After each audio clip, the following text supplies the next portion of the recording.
তো ফ্রেন্ডস, একটা ব্যাপার আপনার সাথে শেয়ার করা হয়েছে না। তো ব্যাপারটা হয়েছে, আমরা কিছুদিন আগে একটা জায়গা নিছি আর কি, বাড়ির জায়গা। তো আপনারা দাদার তো কোয়ার্টারে থাকে, আমরা তো কোয়ার্টার থেকে, আপনারা জানেনই।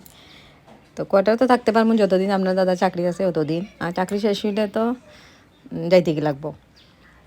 তো সবাই কয় যে মামনি বাবু এখানে ছুটু, তো এখনই বাড়িঘর করে দিলে ভালো হইব, কারণ তারা যখন বড় হইব তখন তো মানে একটু কষ্ট হইব কইতাছে আর কি। মানে যারা ভালোবাসে তো এইভাবেই কইব না।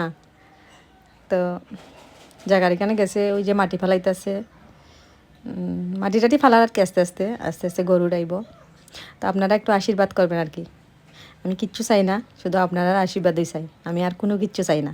যে আমার মামুনি বাবুরে নিয়ে, আপনার দাদারে নিয়ে ভালো করে থাকতে পারি আর কি, এতটুকুই। আপনারা শুধু আশীর্বাদটাই আমি চাই, আর কিচ্ছু চাই না। সবাই ভালো থাকবেন, সুস্থ